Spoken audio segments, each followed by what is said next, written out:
بطلة قصتنا النهاردة اسمها مريم. مريم بتقول أنا عمري ما كنت مقتنع بحاجة اسمها لعنات أو حاجات مسكونة. كنت دايما بضحك لما حد يقول لي الكلام ده، بس اللي حصل معايا خلاني أصدق الكلام ده كله. القصة بدأت من حوالي شهرين، لما كانت بنت أختي ملك عيد ميلادها قرب. ملك كانت بتحب العرايس اللعبة جدا، كان عندها أكتر من 30 عروسة مثلا، بس كان كلهم شبه بعض. فأنا قلت المرة دي أجيب لها حاجة مختلفة، أجيب لها عروسة بس شكلها يكون مختلف. وفي يوم وأنا راجع من الشغل لقيت محل قديم كده صغير بتاع تحف في شارع ضلمة كده في وسط البلد، واليافطة بتاعته كانت مكتوبة بخط باهت كده، كان مكتوب عليها تحف زمان ومقتنيات نادرة. قلت أدخل أشوف لو عنده عروسة مثلا قديمة كده شكلها مختلف. أول ما دخلت لقيت ريحة التراب معتقة المكان، وكل التحف اللي عنده والأنتيكات كلها متغطية بتراب، كأنهم ما اتحركوش من سنين. وفي راجل عجوز قاعد على مكتب قديم قوي، والراجل ملامحه كانت غريبة. قلت له عايزة هدية لبنت صغيرة، لعبة أو عروسة كده بس تكون مختلفة. بص لي ساعتها بنظرة طويلة كده وقال لي بهدوء استني شوية. دخل ورا ستارة قديمة كده في آخر المحل وخرج بعديها وهو شايل عروسة قديمة جدا، كانت لابسة فستان أبيض كده وشعرها ذهبي ومتسرح شوية، بس عينيها كانت شبه العيون الحقيقية قوي. اداهالي فسألته العروسة دي بكام؟ قال لي العروسة دي مش للبيع، بس انت شكلك طيبة هديها لك وهاخد منك تمن قليل قوي. دفعت له تمنها وروحت البيت. بس من أول لحظة دخلت البيت جو البيت اتغير، والقطة بتاعتي فضلت تهاجمها جامد وتبص عليها كده وتزوم. حطيتها في الصالة ودخلت الأوضة أغير، وأنا بغير كل شوية أسمع حاجة بتقع في الصالة. ولما خرجت أشوف في إيه لقيت العروسة مش في مكانها، مش في المكان اللي أنا كنت حطها فيه. في الأول قلت يمكن القطة وقعتها ولا حاجة، وفي آخر اليوم شغلت الكاميرا دي أنا حطاها عشان أتابع القطة اللي عندي وأنا مش في البيت. ولما شغلت فيديو الكاميرا شفت حاجة مستحيل أنساها. العروسة كانت قاعدة على الكرسي، وفجأة لقيت راسها بتبص ناحية الكاميرا بالراحة. فضلت تبص للكاميرا كأنها شايفاني، وبعدين ابتسمت ابتسامة غريبة كده كأن ملامحها بتتغير. قمت مفجوعة ورحت أدور على العروسة لقيتها قاعدة في نفس المكان، بس وشها مش هو اللي أنا شفته في الفيديو. الابتسامة اختفت وملامحها رجعت زي ما هي. وقتها أنا قلت يمكن بيتهيألي ولا حاجة. بس تاني يوم وأنا رايحة السوبر ماركت أشتري شوية حاجات، لقيت ست كبيرة كده بتبصلي بنظرات خوف، ولقيتها بتقرب عليا وبتقولي انت العروسة اللي معاكي دي جايباها منين؟ أنا اتجمدت مكاني. قلت لها من محل في وسط البلد، ليه تعرفيها؟ قالت لي بصوت بيرتعش كده دي مش لعبة يا بنتي، دي العروسة بتاعت هالة عوض. سألتها مين هالة عوض دي؟ قالت لي بنتي ماتت كده في حادثة غريبة سنة 1963. كانوا بيقولوا إن أمها كانت بتعمل طقوس كده عشان ترجع روحها في العروسة دي. وقبل ما أسألها أي حاجة تاني الست مشت بسرعة كأنها شافت شبح. ومن اللحظة دي أنا بقيت حاسة إن في حد متابعني في كل حتة أروحها. والعروسة ساعات ألاقيها في أوضتي وساعات ألاقيها في المطبخ وساعات ألاقيها نايمة جنبي على السرير وأنا نايمة. وفي ليلة من الليالي سمعت ضحكة بنت صغيرة جاية من ناحية العروسة، ضحكة خفيفة كده لكن بعد ثواني اتحولت لضحكة عالية جدا، والضحكة تحسها فيها وجع كده. وفي اللحظة دي النور قطع. ساعتها أنا كنت في الصالة والموبايل في إيدي، بس صوته وقتها اتحول لبنتين، واحدة فيهم بتضحك والتانية بتعيط. وقفت في مكاني وأنا مش قادرة أتحرك، والصوت كان بيقرب، وصوت خطوات خفيفة كأن في طفلة ماشية على البلاط برجلها الصغيرة. نورت كشاف الموبايل وأنا مرعوبة، ووجهت الكشاف ناحية الكرسي اللي كان عليه العروسة، بس الكرسي كان فاضي والعروسة اختفت. قلبي ساعتها وقع في رجليا. بدأت ألف حوالين نفسي في الصالة بنور الكشاف، كنت شايفة ظل بيتحرك على الحيطة، ظل عروسة شعرها بيميل ووشها باين إنه بيتحرك. جريت على أوضتي وقفلت الباب بالمفتاح وفضلت قاعدة ورا الباب مش قادرة أتنفس. والصمت رجع، لكن بعد حوالي دقيقة كده سمعت صوت تخبيط على الباب، خبطة بعديها خبطتين بعديها 3 خبطات أسرع. وفجأة سمعت صوت طفلة بيقول بصوت واطي جدا افتحي يا ماما أنا رجعت. جسمي وقتها كله اتجمد، أنا ما عنديش أصلا بنت. وساعتها افتكرت كلام الست اللي قالت لي إن دي روح بنتها هالة، هو ممكن تكون هي فعلا. فضلت قاعدة مكاني لحد ما الصوت سكت، وبعديها سمعت حاجة بتتحرك تحت الباب، حاجة صغيرة جدا بتتحرك بالراحة، وجهت الكشاف عليها لقيتها إيد العروسة داخلة من تحت الباب. صرخت صرخة وقتها طلعت من قلبي، وفجأة لقيت النور جه والإيد اتسحبت ومفيش أي حركة. قعدت شوية لحد ما استجمع قوتي كده وفتحت الباب بالراحة وبصيت على مكان العروسة، لقيت العروسة قاعدة مكانها على الكرسي. مشيت ناحيتها بالراحة وأنا مرعوبة. بصيت عليها من قريب كده لقيت في خياطة غريبة باللون الأحمر، كأن حد كان فاتحها وحط فيها حاجة وخيطها. بصيت على الخياطة كده لقيت الغرز مكتوبة باسم هالة. ساعتها أنا قلت أكيد الست اللي أنا شفتها دي كانت بتتكلم بجد. فتحت الموبايل ودخلت على النت وقلت أشوف أي حاجة بتتكلم على الموضوع ده، ولقيت فعلا بنت اسمها هالة عوض اختفت في ظروف غامضة سنة 1963. والغريب إني لقيت صورة نادرة ليها وهي صغيرة، بس اللي رعبني أكتر إن وشها كان نفس وش العروسة بالظبط. في اللحظة دي حسيت إن في حاجة بتلمس شعري من ورا. لفيت بسرعة ما لقيتش حد، لكن المراية اللي قدامي كانت بتوريني انعكاسي بس ما كانش أنا. كنت شايفة نفسي بنت صغيرة بتضحك. جريت مسكت المصحف وقعدت أقرأ قرآن وأقول لها لو في روح جواكي اطلعي دلوقتي، وأنا مرعوبة.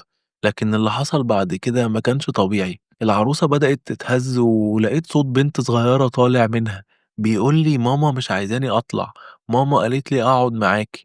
وفجأة لقيت كل أنوار البيت اشتغلت لوحدها، وكل مرايات البيت اتكسرت في نفس اللحظة، وفجأة عين العروسة نزّلت دم.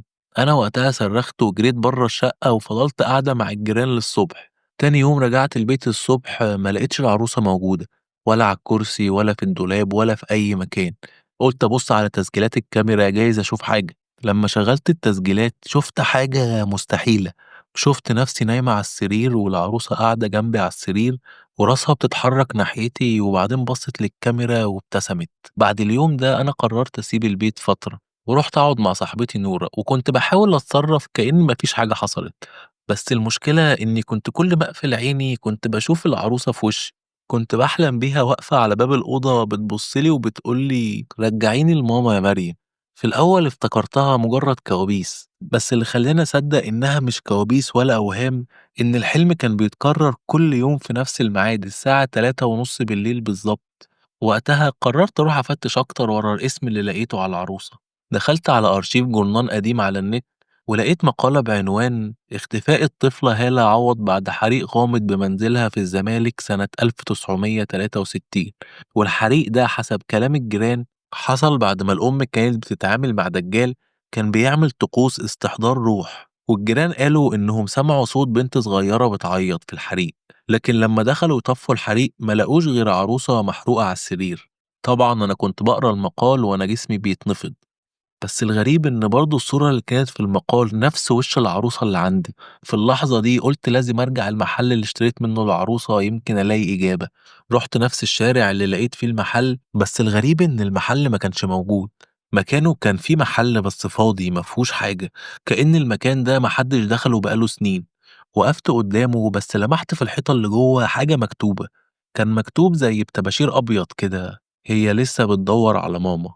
وقتها أنا حسيت بدوخة وقلبي بدأ يدق بسرعة، وفجأة لقيت الضحكة رجعت تاني، نفس الضحكة اللي سمعتها أول مرة، بس المرة دي كانت جاية من الناحية التانية من الشارع. بصيت بسرعة لقيت بنت صغيرة واقفة على الرصيف، شعرها دهبي ولابسة فستان أبيض، وشها وسخ كده ومليان تراب، وفي إيديها كانت شايلة العروسة. قربت منها وأنا مرعوبة، قلت لها انت مين يا حبيبتي والعروسة دي جاتلك منين؟ البنت رفعت وشها عليا بالراحة ولقيتها بتقول لي هي مش بتاعتي، هي أنا. في اللحظة دي لقيت في هوا جامد جه وفجأة ما لقيتش البنت. العروسة وقعت قدامي على الأرض. جريت وأنا مش قادرة أتنفس ورجعت عند نورة وأنا في حالة هستيري. ولما حكيت لها اللي حصل قالت لي مريم ارجعي بيتك وشوفي بنفسك يمكن تكوني بتتخيلي. مش عارف ليه صدقتها ورجعت البيت بس وأنا قلبي مقبوض. دخلت الشقة ولقيت كل حاجة مكانها، ولقيت العروسة كانت قاعدة على الكرسي اللي في نص الصالة زي ما كانت أول مرة بالظبط. ولقيت وشها طبيعي كأن مفيش أي حاجة حصلت. بس لقيت ورقة صغيرة في حضنها مكتوبة بخط إيد طفلة، مكتوب فيها شكرا إنك رجعتيني لماما. في اللحظة دي أنا اتجمدت مكاني حرفيا. أنا ما عملتش أي حاجة أرجعها بيها، بس الظاهر هي اللي رجعت لوحدها. وعيني جت على المراية اللي جنبي بس ما لقيتش نفسي. شفت بنت صغيرة بشعر ذهبي وبتضحك. بعد اللي حصل لي اليوم ده أنا ما قدرتش أنام ولا دقيقة، البيت كله كان ساكت سكوت مرعب، وكنت حاسة إن في حد بيتنفس جنبي. تاني يوم أول ما الصبح طلع قررت أروح أدور على معلومات أكتر عن أم هالة دي، ورحت مكتبة لمصر الجديدة فيها أرشيف قديم لأي حاجة. قعدت أفتش في الجرايد القديمة لحد ما لقيت مقال صغير بعنوان القبض على سيدة متهمة بممارسة طقوس لاسترجاع روح بنتها، والاسم فريدة عوض، والشهرة أم هالة. وكان مكتوب إن الطقوس دي اتعملت بمساعدة دجال اسمه الدمنهوري، وكانوا بيستخدموا حاجة اسمها الوعاء الحي، وده حسب المقال عبارة عن جسم أو جماد بيتم حبس الروح فيه عشان تفضل عايشة. وساعتها أنا بدأت أربط كل حاجة ببعضها، وفهمت إن العروسة دي هي الوعاء، وهالة اللي ماتت روحها سكنت جواها. بس هي ليه رجعت بعد السنين دي كلها؟ وليه أنا بالذات اللي قابلتها؟ رجعت البيت وقررت أواجه العروسة، حطيتها قدامي على الترابيزة ونورت شمعة وبدأت أتكلم. هالة لو انت فعلا هنا قوليلي انت عايزة مني ايه. فجأة لقيت النار اللي في الشمع بدأت تتهز، وصوت بنت واطي طالع من العروسة بيقول لي رجعيني لماما هي لسه مستنياني. ساعتها فكرت ان ممكن هي عايزاني اوديها مكان، يمكن بيت مامتها او المكان اللي اتدفنت فيه. رحت المكتبة ودورت تاني في الأوراق، لقيت إن أمها كانت ساكنة في فيلا قديمة في الزمالك. الفيلا دي دلوقتي مهجورة من أكتر من 40 سنة. قررت أروح هناك يمكن ألاقي حاجة. أول ما وصلت لقيت الباب مفتوح والفيلا كلها تراب وشجر عالي قوي. أول ما دخلت الفيلا سمعت صوت خطوات في الدور اللي فوق، وصوت باب بيزيق كأنه بيتفتح. طلعت على السلم بالراحة ولقيت في طرقة قدامي آخرها باب مفتوح نص فتحة، وجوه الأوضة صورة كبيرة لست لابسة فستان أسود وعينيها سودة كأنها مش موجودة. وجنب الصورة كان في تابوت صغير مكتوب عليه هالة عوض، وتاريخ 1956 ل 1963، بس التابوت كان فاضي. وفجأة سمعت نفس الضحكة جاية من ورايا.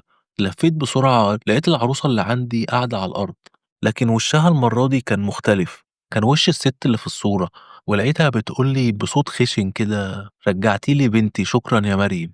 وفجأة لقيت كل الشموع اللي في الأوضة ولعت لوحدها، والهوا بقى تقيل جدا لدرجة إني ما كنتش قادرة أتنفس، والصورة اللي على الحيطة بدأت تنزل دم من عينيها. وقبل ما أهرب سمعت صوت البنت الصغيرة بتصرخ وبتقول لأ. وفجأة كل حاجة سكتت والأنوار اتطفت، والفيلا كانت ضلمة كحل. طلعت تليفوني ونورت الكشاف، ما كانش في أي حاجة في الأوضة، ولا تابوت ولا صورة ولا عروسة ولا أي حاجة. بس وأنا خارجة جري لقيت على باب الفيلا كلمة مكتوبة بالدم، كان مكتوب الوعاء اتنقل. رجعت بيتي وأنا مش فاهمة إيه اللي مكتوب ده، ولقيت القطة بتاعتي قاعدة في نفس الكرسي اللي كان عليه العروسة، ولما بصيت لها في عينيها شفت انعكاس البنت الصغيرة بتضحك. والجملة اللي كانت مكتوبة على الحيطة دي بقيت بشوفها بكل حتة. بس أنا ما كنتش فاهمة الوعي اتنقل لمين. كل ما أمشي في الأوضة باحس إن في خطوات ورايا، ولما بابُص ما بالاقيش حد، بس ريحة التراب القديمة اللي كنت شامّاها في الفيلا كانت موجودة. دخلت أنام من كتر التعب، بس وأنا نايمة صحيت فجأة على صوت الضحكة بتاعة الطفلة تاني. كانت الضحكة جاية من الصالة. قُمت بالراحة طلعت الصالة لقيت العروسة قاعدة في نفس الكرسي اللي كان عليه القطة، نفس الفستان الأبيض بس المرّة دي كانت نضيفة أوي، وعينيها كانت عين حقيقية. قربت منها بالراحة وفجأة سمعتها بتقول مريم ماما مستنياكي. وفجأة لقيت النور كله فصل. نورت كشاف الموبايل بسرعة لقيت نفسي قدام المراية اللي في الصالة، وشفت فيها بنت صغيرة واقفة ورايا، بس المرة دي كانت بتتحرك. لفيت بسرعة ما لقيتش حد برضه. رجعت أبص في المراية لقيتها لسه واقفة، بس المرة دي وشها كان بيتغير بالراحة كده لوشي أنا. وفجأة لقيتها بتتكلم بنفس صوتي بنفس طريقتي، وقالت لي وهي بتضحك ضحكة باردة أوي أنا خلاص جواكِ يا ماما. النور رجع فجأة والعروسة اختفت. بصيت في المراية تاني لقيت في نقط دم نازلة من مناخيري، وحسيت بحاجة بتتحرك تحت جلدي. وتاني يوم بدأت ألاحظ إن شكلي بيتغير شوية بشوية، عينيا بقت أوسع، ملامحي بقت أنعم، وصوتي بقى هادي كأنه صوت طفلة. كنت ببص لنفسي في المراية مش عارفة دي مريم ولا حد تاني. والكوابيس بقت يومية، كل شوية كنت باشوف ست لابسة أسود بتعيط وبتقول لي رجعي لي بنتي، الوعاء مش ملكِك. صحيت يوميها وأنا ماسكة العروسة في حضني، بس العروسة ما كانتش قماش، كانت باردة كأنها جثة. بدأت أفهم وأربط كل حاجة ببعضها. الوعاء اتنقل يعني روح هالة بقت جوايا، بس أمها لسه مش مرتاحة، هي عايزة بنتها ترجع لها. وفجأة الساعة 3 الفجر سمعت خبط على الباب. رحت أفتح الباب وأنا قلبي هيقف. لقيت ست كبيرة عينيها سودا ولابسة فستان أسود بالظبط زي اللي في الصورة اللي لقيتها في الفيلا. بصت لي وقالت لي بصوت متقطع كده: انت أخدتي بنتي. قلت لها وأنا خايفة: هو انت أم هالة؟ قربت مني بالراحة وقالت لي: الروح مش بترتاح غير لما ترجع لجسمها، الوعاء لازم يتفتح. ومدت ايدها على كتفي وحسيت ان ايديها باردة قوي وبتغرس جوايا زي ما يكون بتدور على حاجة جوايا. صرخت بكل قوتي ولما فتحت عيني لقيت نفسي على الأرض، والبيت فاضي مفهوش حد، بس على الحيطة مكتوب بالدم: بقى جسدين في روح واحدة. وأول ما قمت من الأرض لقيت نفسي قدام المراية. المراية كانت متشققة، وفي كل كسر فيهم كنت شايفة وش مختلف ليا. واحدة منهم بتضحك وواحدة بتعيط وواحدة مش وش أنا أصلا.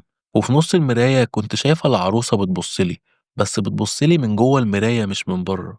وفجأة لقيت المراية كلها وقعت على الأرض، وبدأت أسمع صوت في دماغي بيقول لي جملة واحدة بتتكرر: واحد لازم يختفي وواحد لازم يفضى. فضلت أصرخ وأقول: أنا مريم، أنا مريم، بس الصوت كان بيتردد جوايا وبيقول: أنا هالة ومريم مش موجودة. ونفسي مش قادر أخده كأن مفيش أكسجين في الشقة. جريت ناحية الشباك أفتحه عشان أعرف أتنفس، بس اللي شفته بره رعبني أكتر. كنت شايفة نفسي واقفة في الشارع، نفس هدومي نفس شعري، بس الوش مش وشي، وش طفلة صغيرة بتضحك ضحكة خفيفة وماسكة العروسة في إيديها. قعدت أشاور عليها وأصرخ، وفجأة لقيتها بترفع راسها عليا وبتبصلي وبتقولي بصوت واضح جدا كأنها جنبي: الدور عليك يا ماما، أنا خلصت. وبعديها كل حاجة سكتت. والصبح الجيران قالوا إنهم سمعوا صرخة جامدة على الساعة 3 وربع الفجر، ولما كسروا الشقة ودخلوا ما لقوش غير عروسة قماش قاعدة قدام المراية، وإيديها ماسكة خصلة شعر بني طويل. وما كانتش موجودة مريم في الشقة، بس الجيران بيقولوا إنهم كانوا بيسمعوا كل يوم ضحكة طالعة من الشقة لطفلة صغيرة، وكانوا بيشوفوا خيال ماشي تحت عقب الباب. ودي كانت نهاية مريم، أو يمكن كانت بداية جديدة، لأن بعد شهرين الشقة اتأجرت لبنت جديدة اسمها رنا. ورنا لما دخلت لقت رسالة مكتوبة بخط بنت صغيرة، كان مكتوب: الوعاء لازم يتملى.